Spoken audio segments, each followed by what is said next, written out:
Update के साथ जो कि भोपाल से मिल रही है। और ये पॉलिटिकल हैपनिंग इस वक्त उपचुनाव है, मंत्रिमंडल का विस्तार है, दोनों को लेकर कवायद तेज होती हुई सीएम शिवराज सिंह चौहान बीजेपी कार्यालय पहुंचे हैं। पूर्व मंत्री दीपक जोशी को भी बीजेपी दफ्तर बुलाया गया है और इस वक्त सीएम, प्रदेश अध्यक्ष वी डी शर्मा, सुहास भगत दीपक जोशी से बातचीत कर रहे हैं। दीपक जोशी से बातचीत इसलिए जरूरी हो जाती है कि हाल ही के दिनों में उनकी तरफ से आक्रामक तेवर दिखाए गए हैं।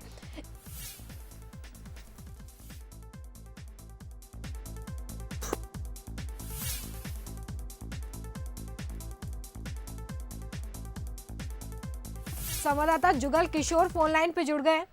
जुगल, क्या कुछ अपडेट है, अभी कुछ जानकारी आई है अंदर से? देखिए, अभी इन सभी के बीच बातचीत चल रही है। जो एक बैठक है उसका भी दौर चल रहा है। अभी बैठक खत्म नहीं हुई है, इसलिए अभी क्या निष्कर्ष पे पहुंचे हैं और क्या आगे का भविष्य की रणनीति तय की गई है, इसको लेकर अभी बहुत स्पष्ट जानकारी नहीं मिल पाई है। बीजेपी के कई और नेता भी बीजेपी कार्यालय पहुंचे हैं, लेकिन अभी जब दीपक जोशी और शिवराज सिंह चौहान, वी डी शर्मा और सुहास भगत के बीच चर्चा चल रही है, इस बीच किसी भी नेता को अंदर जाने की अनुमति नहीं है। कई विधायक बीजेपी ऑफिस पहुंचे हैं, लेकिन अभी केवल दीपक जोशी से ही चर्चा की जा रही है, उनको ही मनाने का दौर चल रहा है। बैठक खत्म होने के बाद बहुत चीजें स्पष्ट हो जाएंगी रोमिता की। क्या दीपक जोशी अपने रुख पर कायम है, क्या बगावती सुर उनके अभी भी उसी तरह से हैं, या फिर कुछ बदलाव उनके अंदर देखने को मिलेगा? तो अभी ये बैठक के बाद बहुत सारी चीजें स्पष्ट हो जाएंगी। बिल्कुल जुगल, इसके लिए थोड़ा इंतजार करना होगा, लेकिन क्योंकि आप बहुत करीब से इन राजनीतिक घटनाक्रम को देख रहे हैं, तो क्या कोई फॉर्मूला भी तय हो सकता है मनाने का? जी हाँ, देखिए, फॉर्मूला बहुत सीधा सा है बीजेपी का। बीजेपी बहुत स्पष्ट कहेगी, दीपक जोशी या अन्य वो नेता जो बगावती सुर अपना सकते हैं, उनको ये कहा जाएगा कि उनका जो सम्मान बरकरार रखा जाएगा संगठन में, उनका जो कद है उस हिसाब से उनको पद दिया जाएगा। क्योंकि देखिए, आप मंत्रिमंडल विस्तार के बाद बीजेपी की स्टेट की जो बॉडी है उसका भी अभी तय होना है। जो प्रदेश कार्यकारिणी बननी है, प्रदेश कार्य समिति बननी है, तो इन नेताओं को वहां समायोजित करने का विकल्प दिया जाएगा। इसके अलावा जो नगर निगम मंडल होते हैं, निगम मंडलों में भी समायोजन की व्यवस्था है, उसमें भी समायोजित करने की बात इनसे की जा सकती है। लेकिन कई बार ये भी देखा जाता है कि राजनीतिक दल के नेता ये चाहते हैं कि वो जनता का प्रतिनिधित्व करें, उनके क्षेत्र में विधायक बने, मतलब वो उस तरह का कई बार नेता इस अपेक्षा में भी रहते हैं। तो कई बार इस तरह के फॉर्मूले फेल भी हो जाते हैं। लेकिन निश्चित रूप से संगठन में महत्व देने का, संगठन में पद देने का, निगम मंडल में समायोजन करने का, ये तमाम फार्मूले दीपक जोशी के सामने रखे जा सकते हैं। चलिए, बहुत शुक्रिया जुगल, नजरें बना के रखें, अपडेट लेंगे आपसे इस चर्चा को लेकर कि क्या कुछ अंदर से निकलकर सामने आता है। चलिए आगे बढ़ते हैं, बात कुछ और खबरों की। दूसरे राज्यों से मध्य प्रदेश लौटे प्रवासी मजदूरों का सर्वे आज से शुरू होगा। सर्वे कर उन्हें रोजगार के साथ ही संबल योजना से जोड़ा जाएगा। सर्वे में रजिस्ट्रेशन के लिए आज से काम शुरू हो गया। 27 मई आज और आज से 3 जून तक रजिस्ट्रेशन की प्रोसेस चलेगी। श्रम विभाग ने सभी कलेक्टर्स को कार्य योजना भेजी है। पंजीयन के लिए मजदूरों के लिए समग्र आईडी और आधार कार्ड ये बहुत जरूरी है। संबल पोर्ट में रजिस्ट्रेशन के बाद श्रमिकों को योजनाओं का लाभ मिलेगा।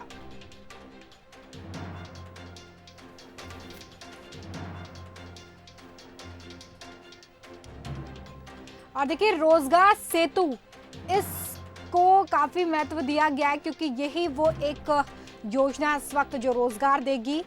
स्किल्ड और अनस्किल्ड मजदूरों को उनकी योग्यता के मुताबिक रोजगार के लिए शॉर्ट और लॉन्ग टर्म प्लानिंग की जाएगी।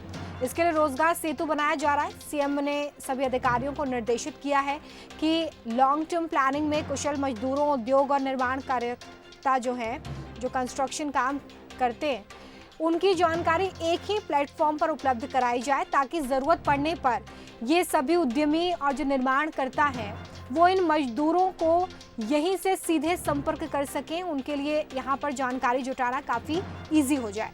मध्य प्रदेश में अब 6.5 लाख मजदूर दूसरे राज्यों से लौट चुके हैं और आने वाले दिनों में इनकी संख्या और बढ़ भी सकती है। इसको लेकर सुबह रोजगार सेतु ऐप को लेकर सीएम का ट्वीट भी सामने आया था। उन्होंने लिखा कि अपने स्किल्ड श्रमिक भाई बहनों और उद्यमियों को हम एक ही प्लेटफॉर्म पर खड़ा कर देंगे। इस तरह दोनों एक दूसरे के पूरक बन जाएंगे। हमारी कोशिश ये है कि रोजगार सेतु के माध्यम से हम अधिकतम कुशल मजदूर भाई बहनों को रोजगार दिला पाएं, ताकि उनकी जिंदगी की गाड़ी ठीक ढंग से वापस से रफ्तार पकड़ सके।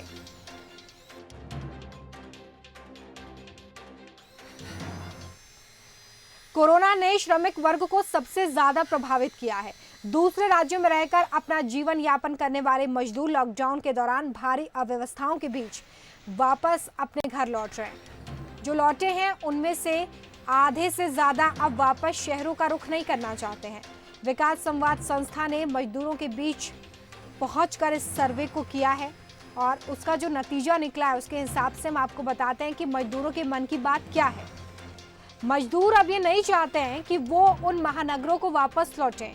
संस्था ने 10 जिलों में लौटे मजदूरों के बीच में ये सर्वे किया है और आधे से ज्यादा प्रवासी मजदूर अब वापस शहरों को नहीं जाना चाहते, उन राज्यों को नहीं जाना चाहते जहां पर वो आस लगाकर पहुंचते थे।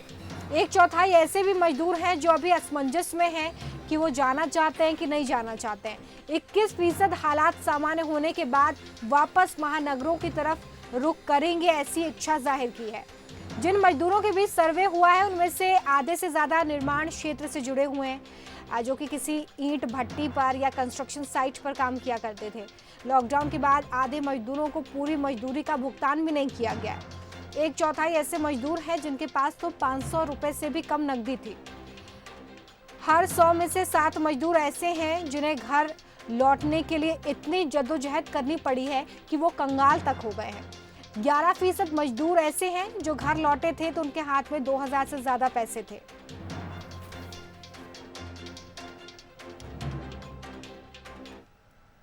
कोरोना संकट काल और लॉकडाउन के बीच आज राजधानी भोपाल में बाजार खोल दिए गए हैं। बाजार खोलने के साथ ही प्रशासन ने टाइम टेबल तय कर दिया है जिस हिसाब से ये बाजार खोलेंगे। जिला प्रशासन ने अलग अलग दुकानों को खोलने के लिए दिन तय किए हैं। मेडिकल, किराने की दुकान समेत रोजमर्रा के सामानों की दुकान तो आपको रोज खुली मिलेगी, लेकिन जूता, कपड़ा, स्टेशनरी और इसके साथ ही कुछ और दुकानें हफ्ते में 2 दिन ही खुल सकेंगी। फिलहाल बफर जोन में किसी दुकान को नहीं खोला जाएगा।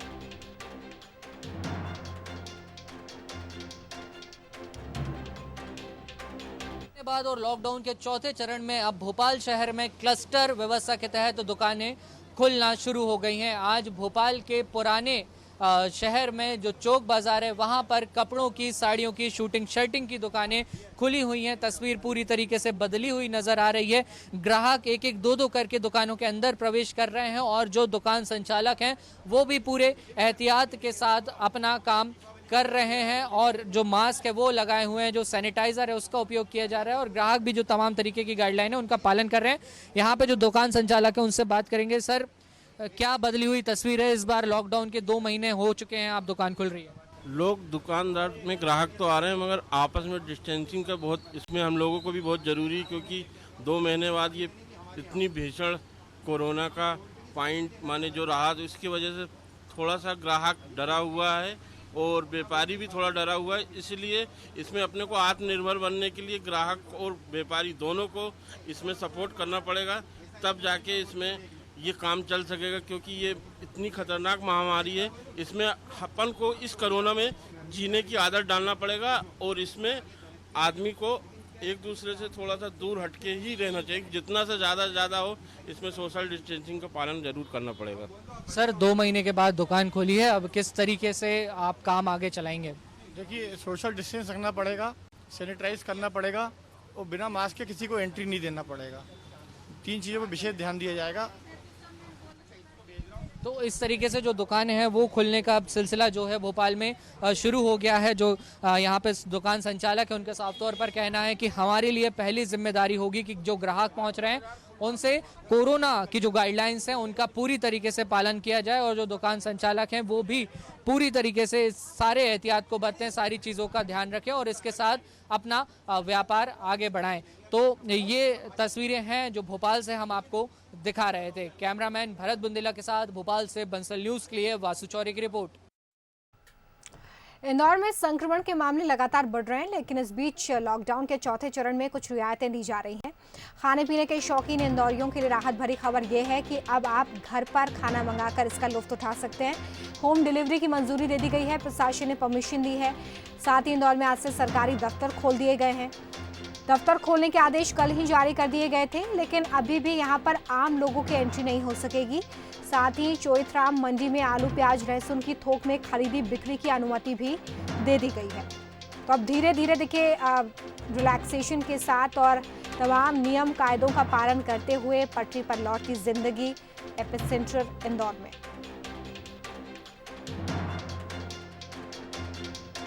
प्रदेश के आर्थिक राजधानी इंदौर में लॉकडाउन के बीच में शासकीय दफ्तरों में हलचलें शुरू हो गई है। दरअसल शासकीय और अर्धशासकीय दफ्तरों को खोलने के आदेश जारी कर दिए गए हैं। इस वक्त हम इंदौर कलेक्टर कार्यालय में मौजूद हैं और आप देखेंगे कि किस तरीके से यहाँ पर व्यवस्थाएं की गई है। साफ तौर पर जो 50% कर्मचारी हैं उन्हें फ़िलहाल यहाँ पर आने की अनुमति दी गई है और उसके साथ ही यहाँ पर विशेष तौर पर एहतियात बरतने के निर्देश भी जारी कर दिए गए हैं। कलेक्टर कार्यालय के बाहर ही जो तमाम सुरक्षा कर्मी हैं उन्होंने मोर्चा यहाँ पर संभाल लिया है।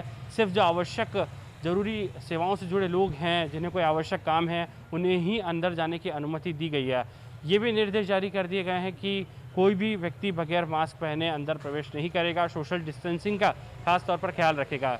साफ तौर पर अगर देखा जाए तो जो तस्वीरें हम आपको दिखा रहे हैं कि किस तरीके से जैसे ही यहाँ पर सूचना मिली है कि शासकीय दफ्तरों में कामकाज शुरू हो गया है, लोगों का आना जाना भी यहाँ पर शुरू हो चुका है, सिलसिला लगातार बढ़ रहा है। कोई अलग अलग सेवाओं से खासतौर पर जो राशन से जुड़ी व्यवस्था है उससे लेकर खासतौर पर सबसे ज़्यादा परेशानी यहाँ पर लोगों की देखने को मिल रही है। कुछ लोग यहाँ पर मौजूद हैं, उनसे हम लोग जानने की कोशिश करेंगे कि आखिर वो लोग यहाँ क्यों पहुँचे हैं, क्यों आए हैं भैया आप यहाँ पर। सर वो राशन कार्ड ये वाले बंद हो गए हैं। अब ये राशन कार्ड में सील, समर आईडी में सील लगवाना है, वो बोले कलेक्टर ऑफिस जाओ, राशन उसमें से दे नहीं रहे।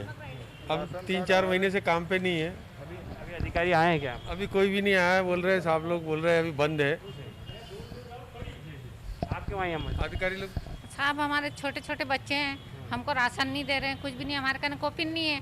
तो बोले ये इस पे आईडी पे और ये झाड़ू पोते की डायरी पे आपको मिलेगा। तो आप बोलते हैं यहाँ से रसीद निकाल के लाओ जब देंगे। अभी फ्री में चावल दे रहेंगे तो हमने बोला चलो उससे ही सारा हो जाएगा, अब काम धंधा तो है नहीं। ये राशन कार्ड के लिए है, राशन कार्ड पहले था मेरा, बंद हो गया।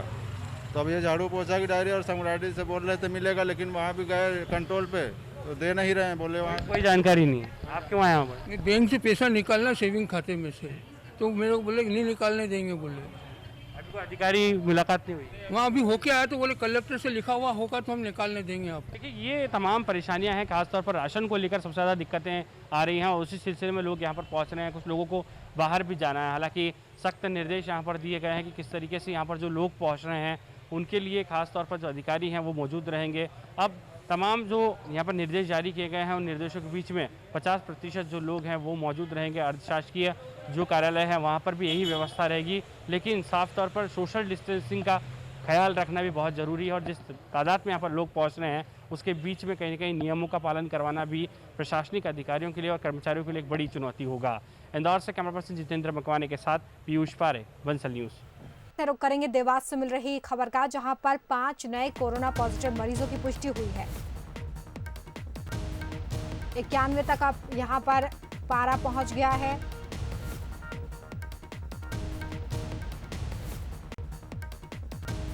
अब तक कोरोना से 9 लोगों की जान भी देवास में जा चुकी है। देखिए लॉकडाउन के चौथे फेज का ये 10वां दिन और 10वें दिन जो मालवा निमाड़ बेल्ट है वहां पर कोरोना का असर बहुत तेजी से देखा जा रहा है। लगातार यहां पर पॉजिटिव मरीजों की संख्या बढ़ रही है और साथ ही अब देवास में भी 5 नए मरीज मिले हैं।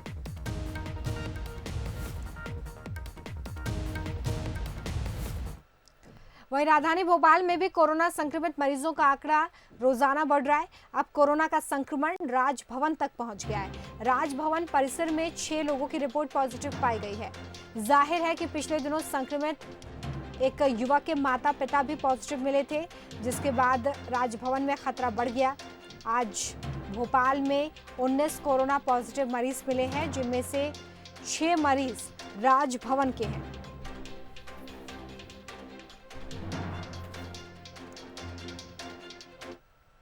अब बात छत्तीसगढ़ की। छत्तीसगढ़ में स्वास्थ्य विभाग ने रेड, ऑरेंज और ग्रीन जोन वाले विकास खंडों की नई लिस्ट जारी की है, जिसमें कोरोना की मौजूदा स्थिति को देखते हुए जिलों को अलग अलग जोन्स की कैटेगरी में बांटा गया है। प्रदेश में मुंगेली, राजनांदगांव, कवर्धा, दुर्ग, बालोद समेत 23 जिलों में 95 कंटेनमेंट जोन घोषित किए गए हैं। ये इलाके पूरी तरीके से सील किए गए हैं। सिर्फ जरूरी सेवाएं ही यहाँ पर चालू रहेंगी। कंटेनमेंट एरिया होने के चलते यहाँ पर आने जाने पर पूरी तरह से रोक लगाई गई है। साथ ही ये बात भी निकल कर सामने आ रही है कि अब हर सोमवार को इस लिस्ट को अपडेट भी किया जाएगा।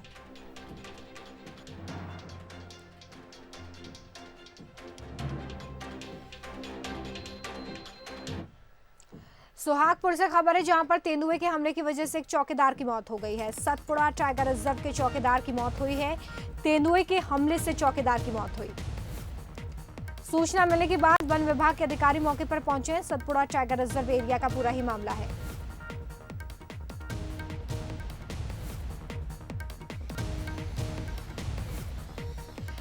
हमारे साथ पवन सिंह चौहान फोन लाइन पे जुड़ गए। पवन, तेंदुए के हमले से एक चौकीदार की मौत हो गई है, किस तरह से रेस्क्यू यहाँ पर किया जा रहा है तेंदुए को पकड़ने के लिए? मैं आपको यहाँ बता दूं कि ये Satpura tiger reserve core zone जो कुकरा का ये नाका यहाँ पर घटना हुई तो वहाँ रेस्क्यू नहीं किया जा रहा था, क्योंकि वहाँ पर टाइगर और तेंदुए जो विभिन्न प्राणी है वो तो रहते ही वहाँ पर। रात में जो 3 चौकीदार वहां पर सो रहे थे। नाका जो बना हुआ वन विभाग का नाका है सतपुड़ा टाइगर रिजर्व का, वहां पर 3 चौकीदार सो रहे थे, जिसमें से एक पर रात में तेंदुए ने हमला कर दिया और उसकी वहां पर मौके पर ही मौत हो गई। 2 जो साथ में चौकीदार सोए हुए तो उन्होंने जोरदार वहां पर हल्ला किया तो वो तेंदुआ उनको छोड़कर भाग गया। तो वहां पर मैं आपको बता दूं कि रेस्क्यू की बात नहीं है, वहां पर वो तो कोर एरिया है, सतपुड़ा टाइगर रिजर्व का एरिया है। वहां पर तेंदुए और बाकी जीव जंतु तो वहां उनको विचरण करते हैं, उनका ही क्षेत्र कहलाता है वो। लेकिन यहाँ पर वन विभाग की तरफ से कोई इंतजाम तो किए जाएंगे ना? ये कहकर सिर्फ मामला टाला तो नहीं जा सकता है, क्योंकि एक व्यक्ति की मौत हो गई, एक चौकीदार की मौत हो गई, ये गंभीर मामला है। जी, आप बिल्कुल सही कह रहे हैं, ये गंभीर मामला, क्योंकि यहाँ पर हमने देखा है कि सतपुड़ा टाइगर रिजर्व के जितने भी नाके हैं उनकी फेंसिंग नहीं की गई है। और चौकीदार जो बाहर सोते हैं, तो यदि फेंसिंग वहां पर होती, सभी नाके जो बने हुए सतपुड़ा टाइगर के कोर जोन में यदि सभी की फेंसिंग होती तो सुरक्षित रह सकते थे, लेकिन ठीक है, बहुत शुक्रिया पवन इस तमाम जानकारी के लिए। इस वक्त प्रदेश के मुख्यमंत्री शिवराज सिंह चौहान जो कि बीजेपी दफ्तर पहुंचे थे चर्चा के लिए, कुछ कह रहे हैं, सुनिए। उनको निःशुल्क राशन भी प्रदान किया जा रहा है और संबल योजना में भी उन सबको जोड़ा जा रहा है, ताकि एक सुरक्षा कवच उनको मिल सके। जिंदगी की जो न्यूनतम आवश्यकता है वो पूरी हो सके।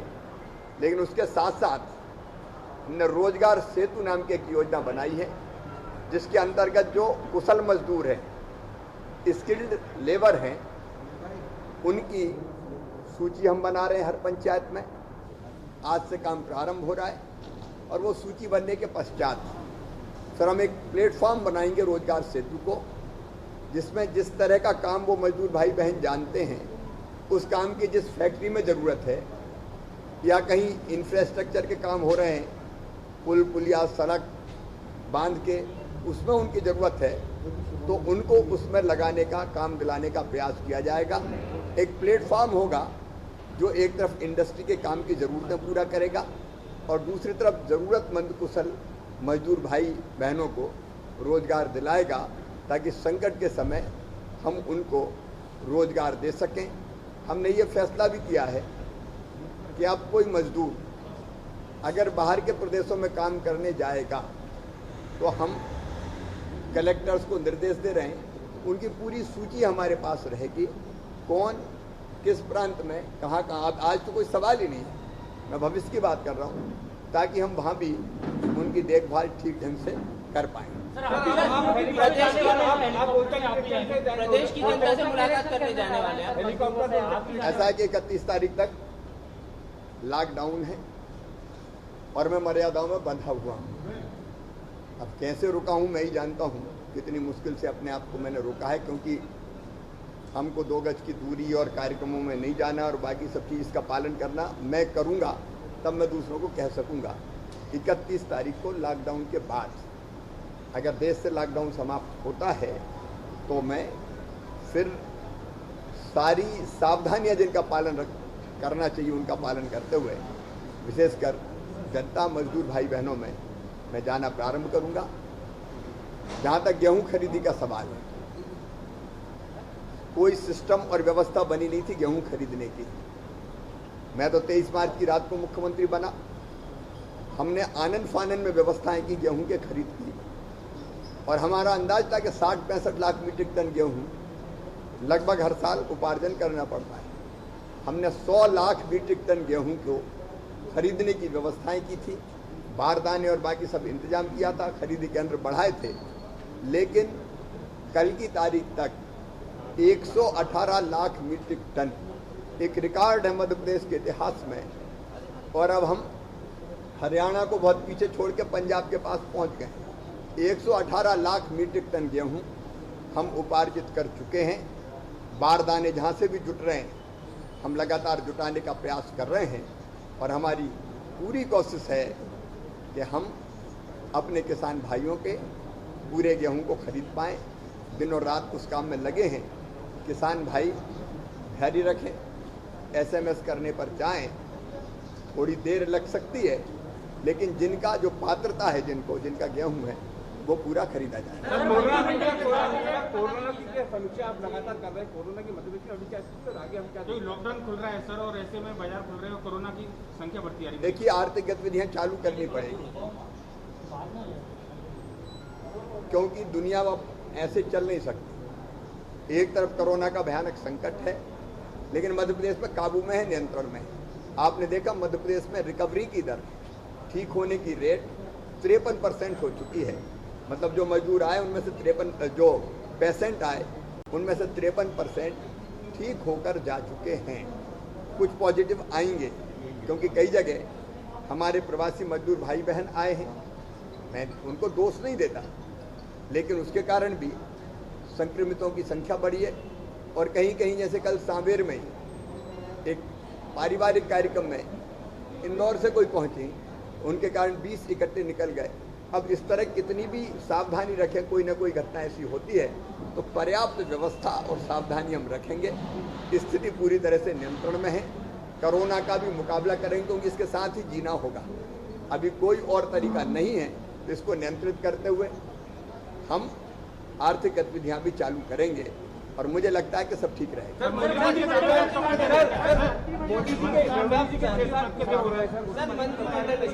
जल्दी। चलिए, तो सीएम शिवराज सिंह चौहान को आप सुन रहे थे, बीजेपी दफ्तर पहुंचे हैं। उन्होंने कहा कि किसानों का पूरा गेहूं खरीदा जाएगा। साथ ही उन्होंने श्रमिकों को लेकर ये कहा है कि आने वाले समय में अगर ऐसी कोई परिस्थिति होती है कि श्रमिक राज्य से बाहर काम के लिए जाते हैं तो कलेक्टर्स को वो निर्देश देंगे कि इसकी एक पूरी लिस्ट तैयार की जाए, ताकि अगर कोई संकट की घड़ी आए तो उन तक मदद बहुत तेजी से पहुंचाई जा सके। साथ ही साथ मंत्रिमंडल विस्तार को लेकर बहुत संक्षिप्त में उन्होंने कहा कि जल्द होगा।